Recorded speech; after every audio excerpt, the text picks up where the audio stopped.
Saira. To all. Today it is recording in progress. Today is my pleasant thing to introduce the speaker for our satsang today, which is Raj Brother. I have known Raj Brother since I first arrived in New York City way back in 2014, I think. I first saw him in the Manhattan Sci Center, which was then meeting in the Midtown of Manhattan. Then we had a very brief interaction, and then we met on a couple of things.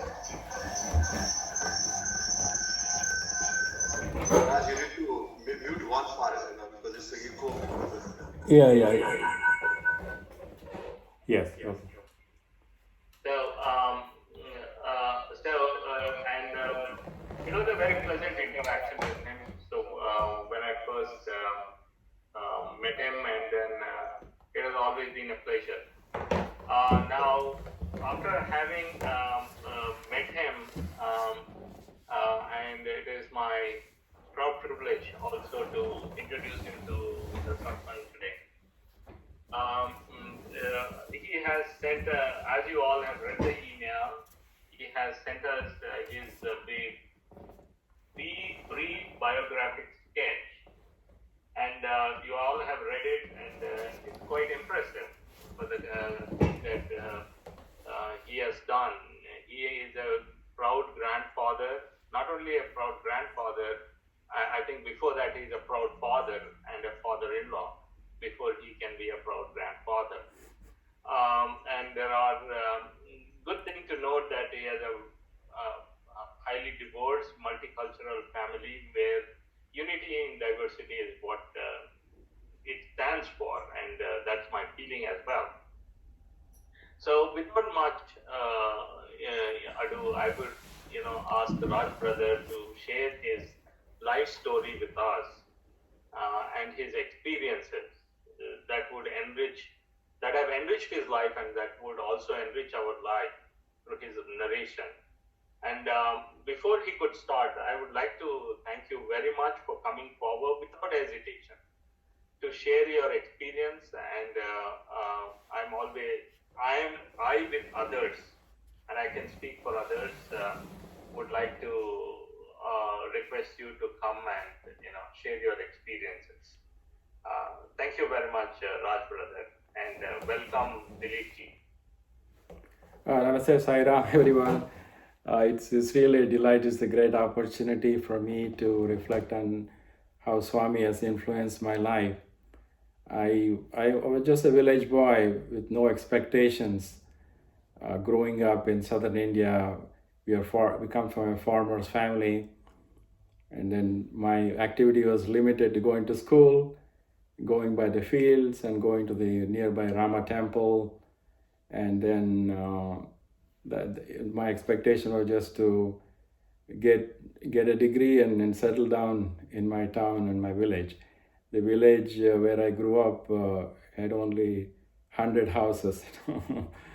So I'm used to the rural setting, similar to what Swami grew up when he was going to school, wearing half our knicker, we call it as, like shorts, and then walking barefoot and all that stuff. So anyhow, the devotion was a big part of my life at that time, going to Rama Mandir, all the activities. Like Nagar Sankirtan, every Saturday we were taking Rama's picture. I was carrying Rama's picture for 6 years in a row. Every Saturday, go around the village, and then that was my devotion. And I was not a very good student. I failed my 10th grade SSLC, and my path was already destined to be an agriculturist and then a village boy. By Swami's grace, now looking back how it all transformed, I had an argument with my father at age 19. My brother was already in America at that time. He came in 1968. So I wrote to him, I want to leave home, just send me 200 rupees per month, and then I will make my way. So he got me into a community college here in Ann Arbor, Michigan. So I ended up in America, April 73. So I had to restart my life.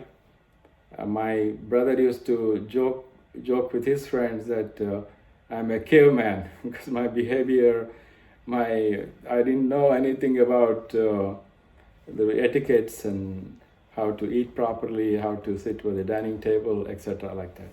So anyhow, by Swami's grace, I had strong determination, of course, with the encouragement from my older brother. He's 78 years older than me, so he's a psychiatrist. So he also helped me with counseling in terms of building up my self-esteem. And I had myself and my older sister-in-law were going to English Language Institute.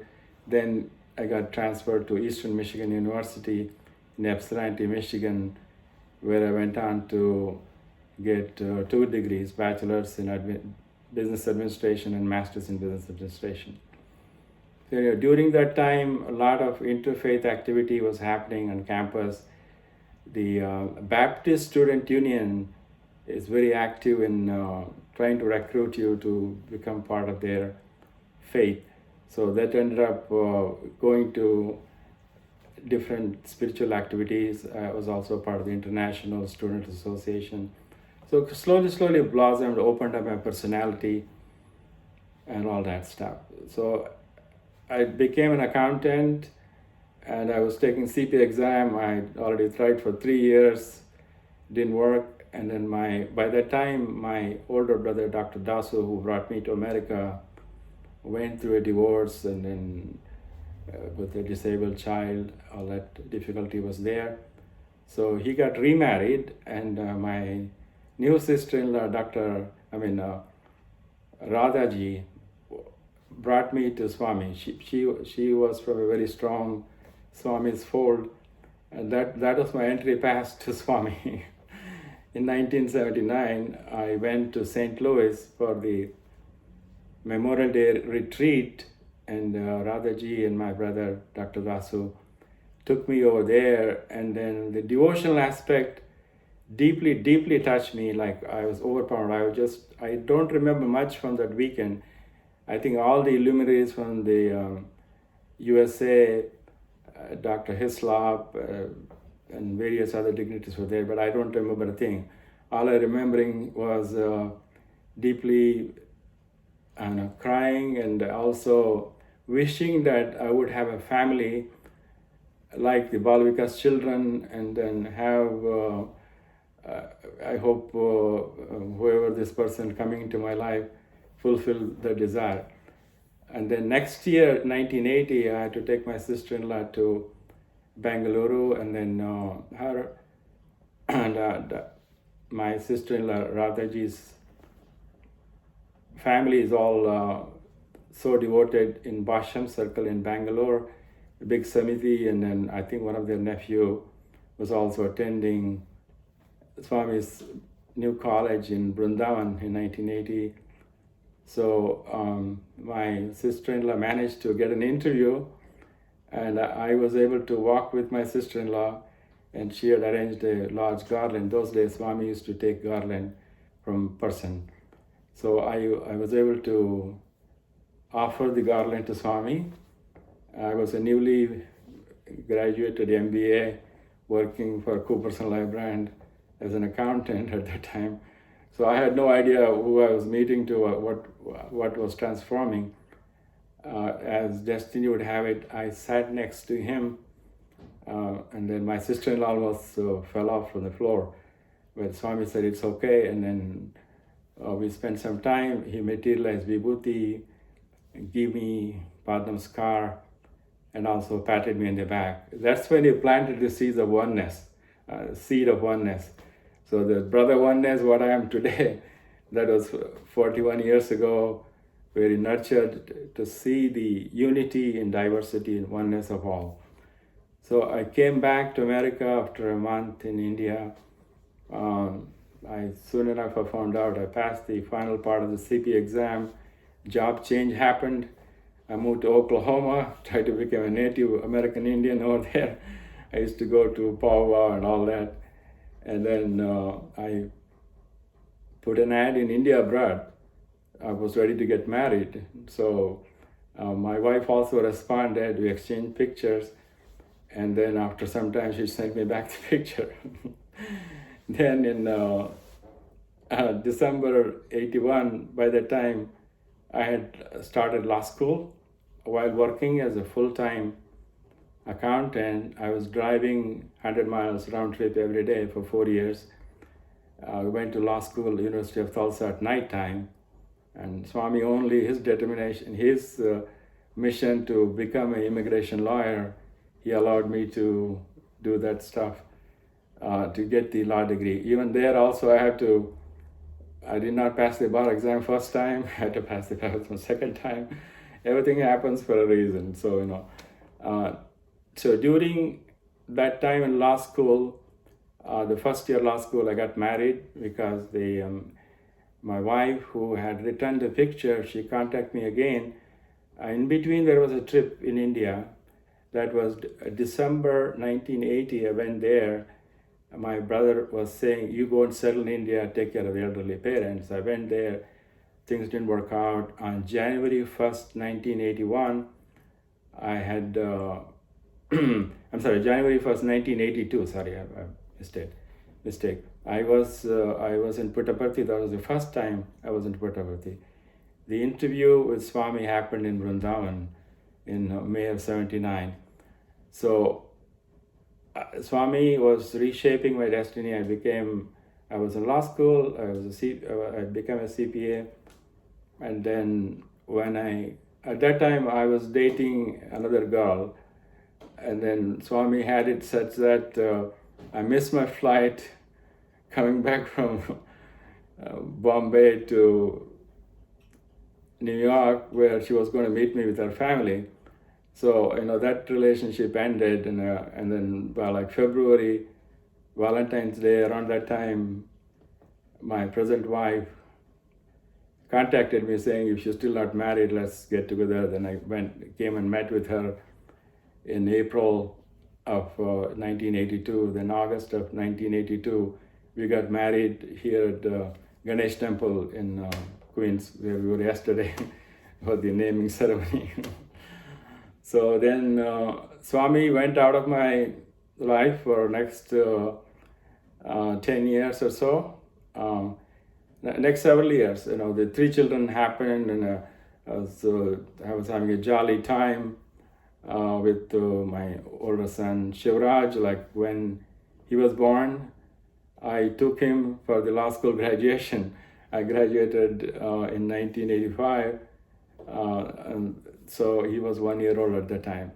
So at the time Natraj was born in 1986, he was still to be born in June of 1986. I took him for the oath ceremony to become a lawyer in Oklahoma. So that's how things were happening. And then comes 1991. 1991. Then by that time, some disillusionment was happening in my mind.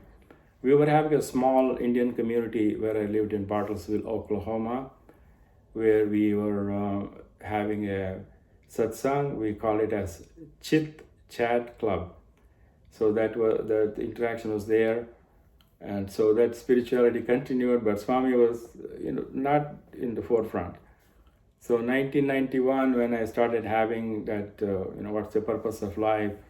It's not just to get educated, good job, and family, and much beyond that. Soon enough, by November 1991, I got laid off. I was working as a lawyer for Phillips Petroleum Company, and then my wife and 3 children, 7, 5, and 2-year-old.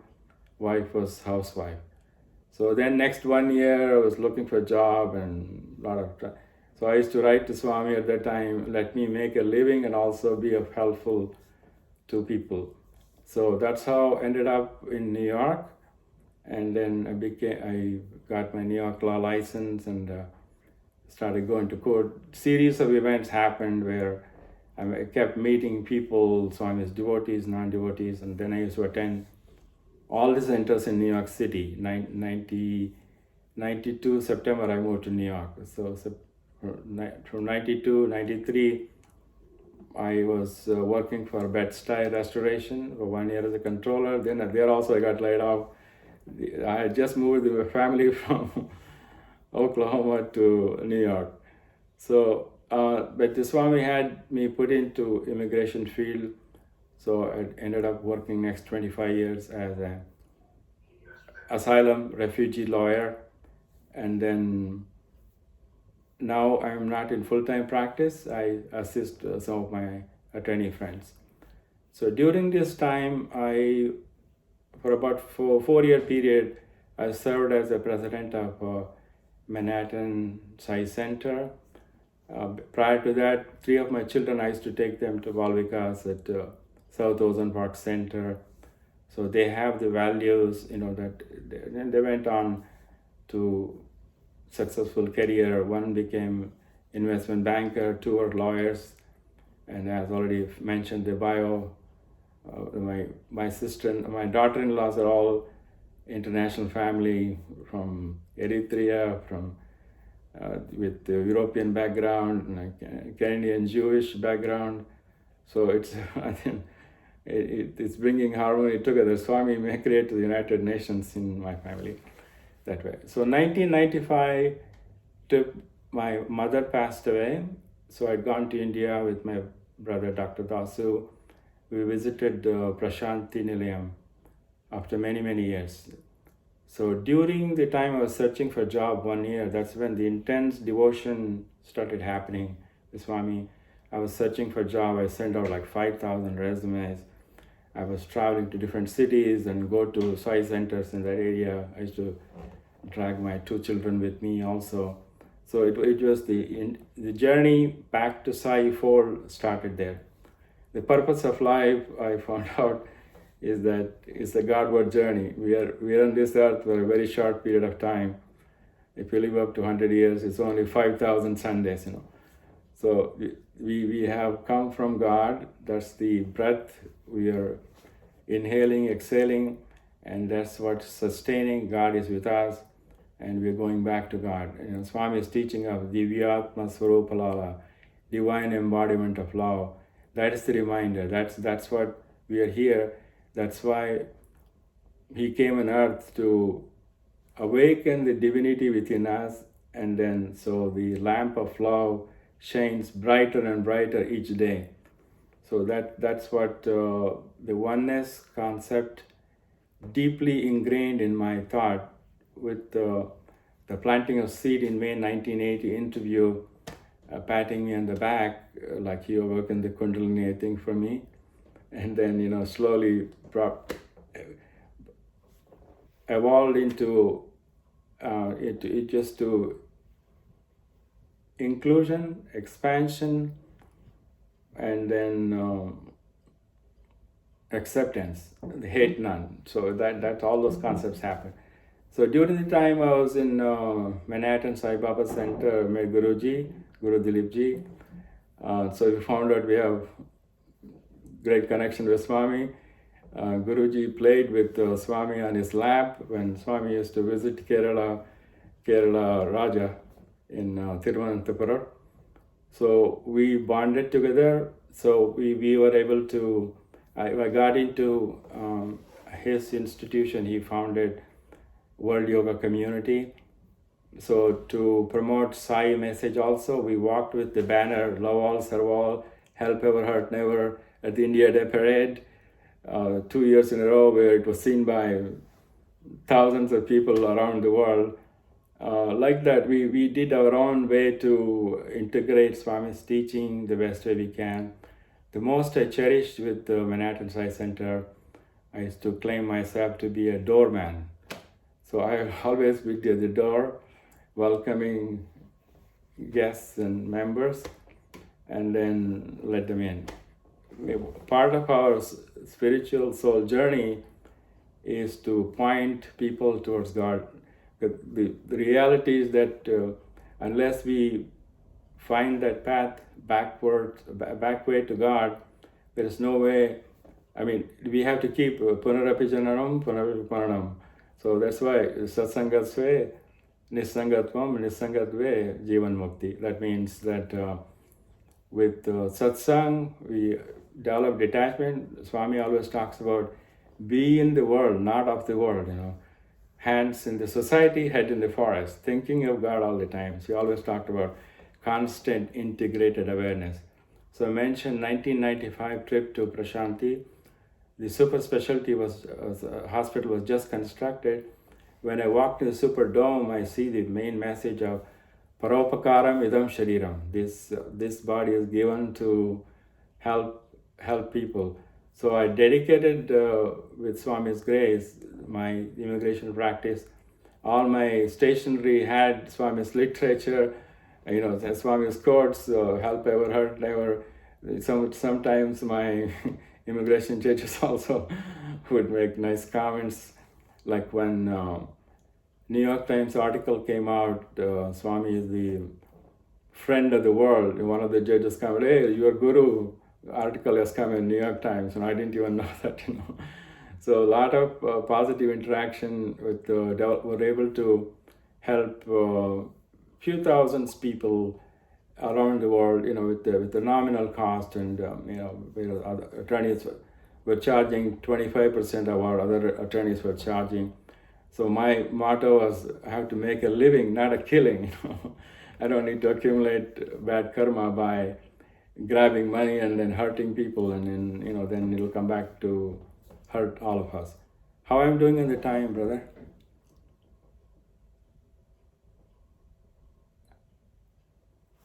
Okay.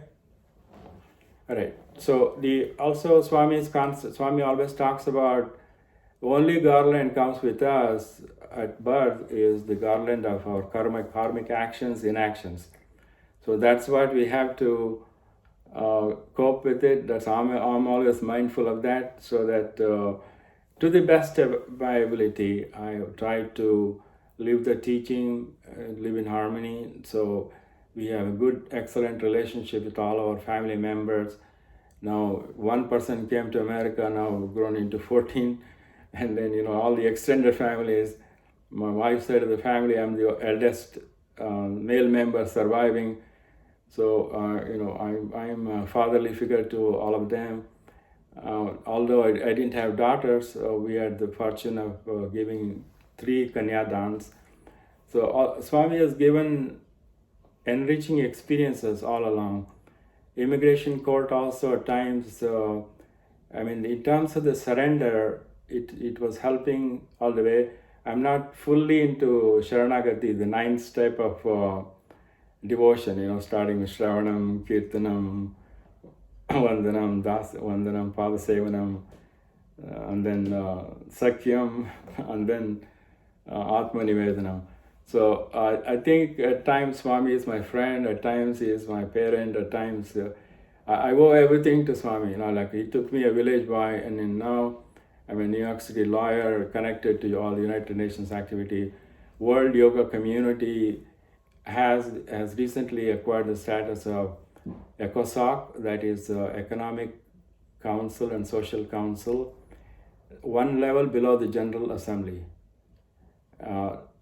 That status was also given to Sathya Sai organization November of last year. So hopefully we have a chance to work together, and then we have Guruji, we have the inroad to United Nations. I hope I'm bringing that out in this open forum, so that I invited Guruji also to be present. He's my spiritual mentor, spiritual brother. So he's been instrumental in promoting interfaith worldwide. We had month-long celebration of various events on Hindu Dharma.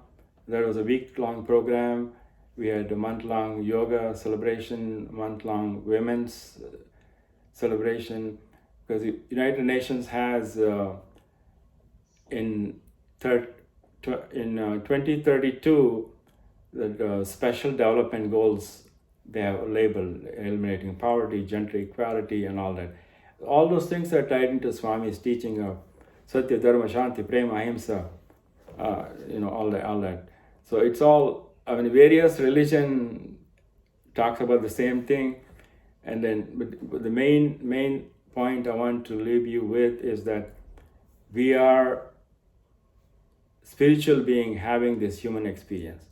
We have to realize our divinity and first become a human and then raise to the divinity level.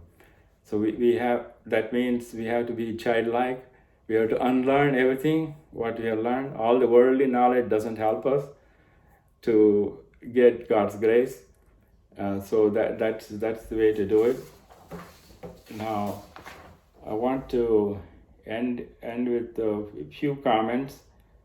There's so much information to cover, so hopefully you got a glimpse of how Swami has reshaped my life and then how he has blessed me to become a BrotherOneness. So by Swami's grace, my sole agenda is to give up my own likes and dislikes, undo worldly traditions and norms. Like growing up in the village atmosphere, all this caste system made it so difficult to equate, because there was always one person is high, one person is low. Especially the scavengers were, they were shunned out. If they're just taken a bath, the priestly class taken a bath, if they see a Shudra in front of them, they would curse them and everything. All this had a very, I could not accept that this is reality. So when Swami's fold came, especially when he accepted me as equal, like as Swami always talks about, you and I are one. He showed me that oneness there. He was sitting next to him and then reshaping my destiny. So, putting that, implanting the chip, Sai chip in me, so for this generation, future generations to come.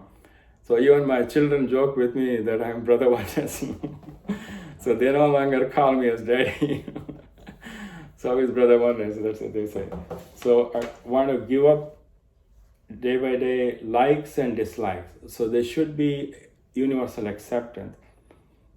I want to express unconditional love to everyone who Swami sends me in that orbit.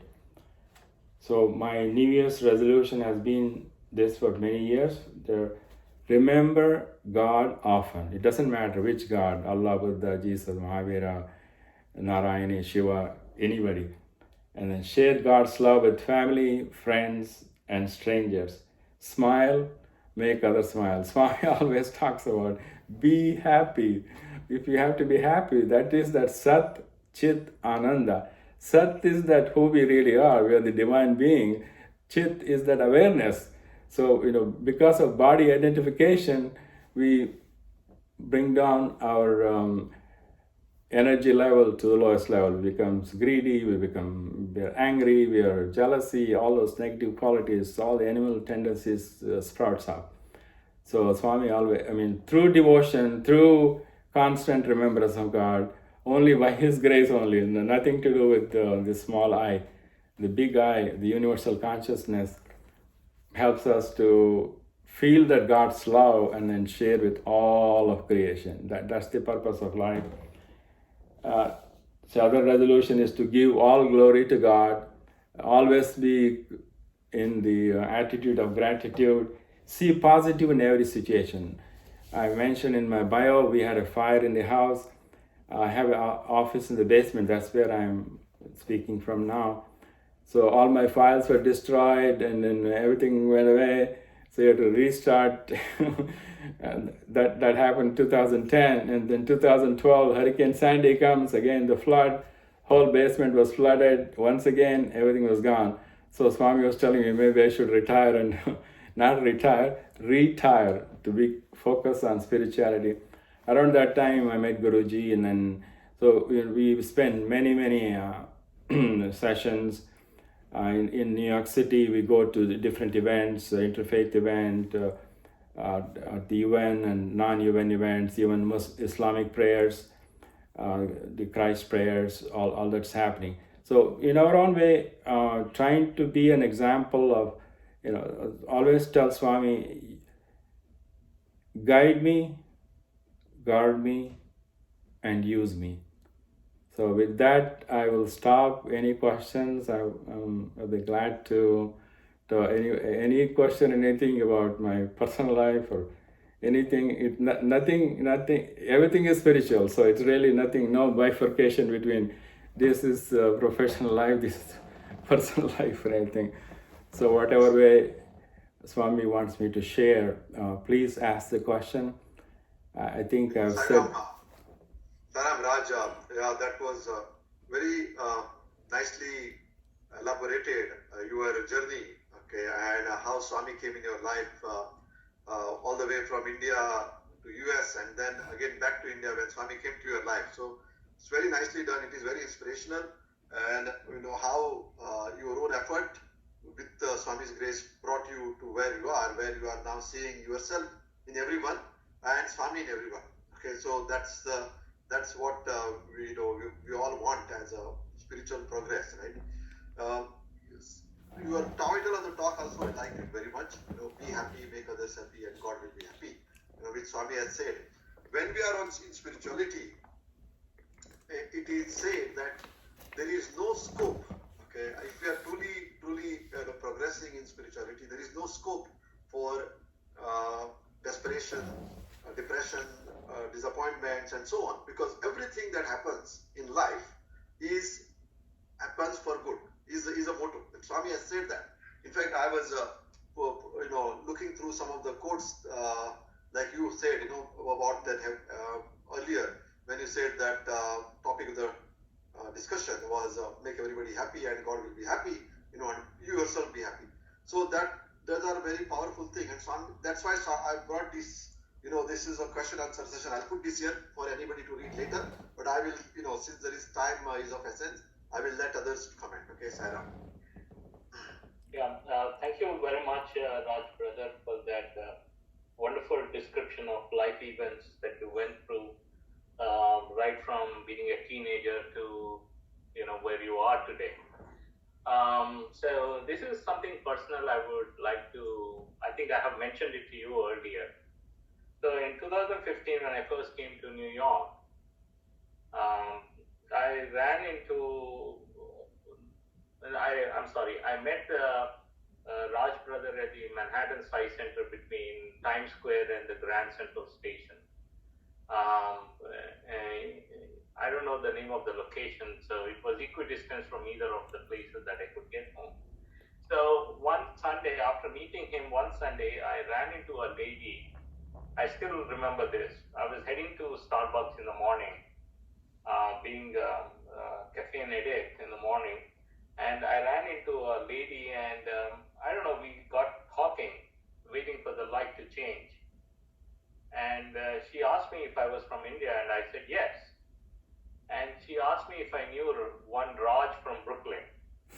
I said yes. And she gave me her name, and she said she was a judge in Albania, and she worked with you, and she is now retired. Yeah, Sister Naza value, right? So it was just on Thursday I met Raj, and it's on the following Sunday that I ran into this lady, and then I did mention to Raj, BrotherOneness about it. And then the following Sunday, again, when I was going to get coffee, she ran into me at Starbucks again and said, "Did you speak to Raj?" And I said, "I did." So it was kind of a great coincidence, and I should say more than a great coincidence. So it was a great discussion. So I would open this session for others to ask questions. I would strongly encourage everybody to put forth their thoughts after listening to Raj brother, and if you have any questions, please do ask him. I do want to make one point there. During my teenage years, it was very traumatic. In 1967, my father ran for MLA election as a Janasangh candidate before the BJP. So he lost. He has borrowed a lot of money. So we ended up moving from our town to village. We were staying in a hut with my younger brother was only 1 year old. So the teenage year was so traumatic. The reason I mentioned that, there may be some teenagers or the parents may be dealing with that issue. But Swami's grace helped me to maintain the composure and be not get into any bad habits of drugs, alcohol, and all that stuff. Yes, stress can lead you from the mainstream and take you, make you take deviant paths, and it's a very important point. And I think we should all acknowledge that, and it is for a good lesson for all youngsters here, and of course the older people as well. That we could still go astray provided the stressful nature of our environment. Wonderful. So Prasila, Mahindra, Dinika, Amit, and Om Digna Mola. Sister Digna, from Bronx. Okay, so go ahead and ask questions. Sairam, Raj, Uncle, thank you so much for sharing your experiences. It's very inspiring. I did actually have one question. So you did mention earlier about being on the path to give up our likes and dislikes. And I fully agree with this. I feel it's very important to do this to progress on the spiritual path. And I feel like as we are going on the path towards enlightenment, we should have no likes and dislikes when we reach the end of the journey. And I feel like I read somewhere that whenever you have strong likes and dislikes towards something, like for example, let's say somebody has a strong like towards chocolate cake, and they spend their life, craving for chocolate cake all the time. And at the time of death, if they still have that craving for it, then they're going to be reborn to fulfill that craving, or any unfulfilled desires that they have left at the end of their life, they're going to be reborn to fulfill them. So I would want to hear from you, what is your suggestion, like when we have very strong likes and dislikes towards something, what is your suggestion to start overcoming them? Sairam, Sister Priscilla, I think the first step is to become aware of it. Like you're aware of it, that makes all the difference. So slowly, then you wonder why you strongly like this aspect, or strongly dislike, and then that start the process and request Swami's help to sort it out. It's the mind which plays havoc on us. So my life has not been always smooth. It's I'm still a work in progress. It just I realize that these small steps goes a long way. When you have strong likes and dislikes, then disappointment and distress is bound to happen. That's what leads to anger, jealousy, and all these negative emotions. So just to become aware of it and then work on it slowly. That's it. And then just like giving up, right? Sailing on desire, Swami said. So one step at a time. We have to live in this society. At the same time, also Swami has said we cannot always oblige, but we have to speak obligingly. So all these little things helps. I mean, many times we're not exposed to the other side of it, so it makes it difficult. Like none of my children married Indian, right? So it was a problem in my family, to deal with it. But we sort it out. What is the important thing is the happiness of the children. So if they're going to prosper, you have to. Each soul comes with an agenda, so we have to give that rope, and then let it happen.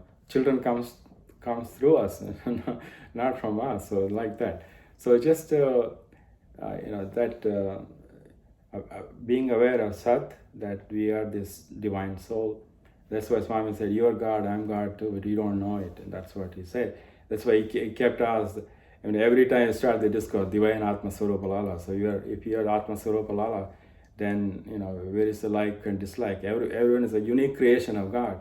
So there is like a jewel. You just put it together. You have to work together. That's the whole. If you don't have likes and dislikes, there's no point in living. There is no spice to life, right? So. Yeah. I hope I answered your question. Thank you for sharing. I also wanted to add something. So I actually was reading in some scriptures they say that the true bliss, the true happiness is within you. And even Swami says that, right? True happiness comes within you, not from anything outside of you. And I've read that once you get the slightest glimpse of your true self and the divine energy within yourself, you will automatically stop having desires for anything outside in the world because you found the ultimate already within yourself. But it's a very far off goal for many of us. So I wouldn't say that, the realization can happen in that instant. Not to boast myself, I have experienced those moments of unconditional love in trying circumstances. That's when the Swami's grace is there. So it's just saying that not a blade of grass moves without Swami's will, right? So nothing happens without His divine will. Even the war in Ukraine, just like somebody asked Swami about the Holocaust, and Swami said, that's also, you have to work out the negative karmas, and then, the give and take has to happen. The account has to settle before we merge back with the God, a God or universe or whoever, some unknown place. Saira. yeah, agreed, Sairam. Any other question?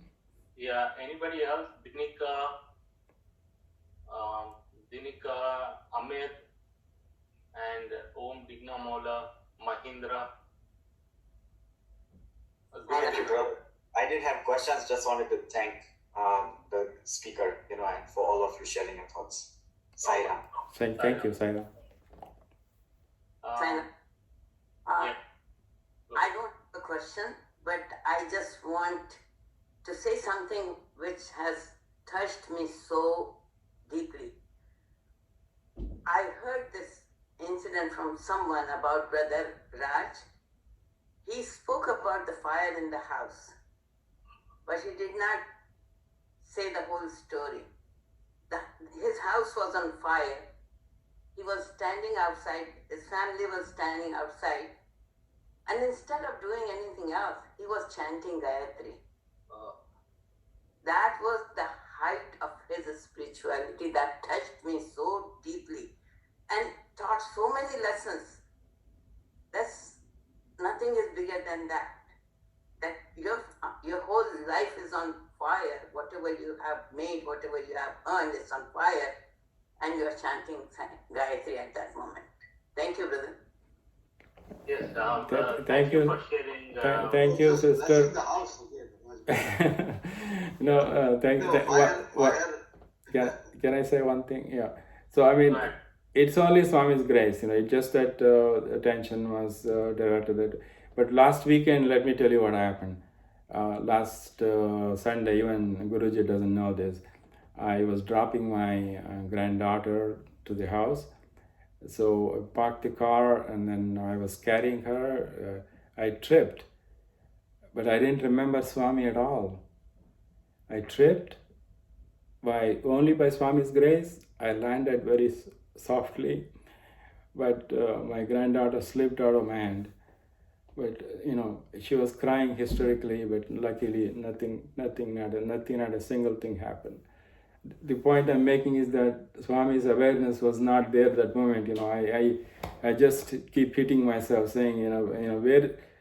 So if I were to pass on that time, then I didn't remember God. The whole purpose of all this activity is to remember God at the last moment of your breath. So it's still a long way to go. It's just a process. Sairam.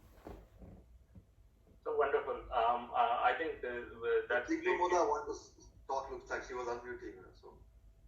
Okay. Can you hear me? Sister Digna?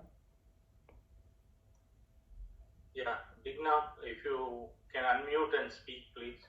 Oh, no, I just want to say thank you to the Sister Mahendra for sharing that, that story. It was so beautiful and very inspiring. And, I'm not surprised to hear that from the brother Raja. Oh, wonderful. Thank you. Thanks. Dinika.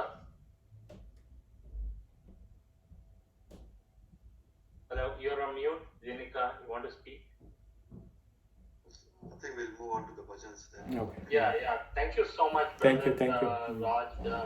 It was great listening to you, and it was a very inspiring message that you gave us. And dedication and discipline are again two important components that Swami always emphasized on. And part to spirituality, the sadhana that we often look into comes from these two aspects. Thank you so much for reminding us. Thank you so much for sharing your life journey and the experiences, and in trying to inspire us and put us on the right path. I can say, enjoyed it very much. Thank you again, and let's go to the bhajan. Thank you. Sai. Thank you, Sairam.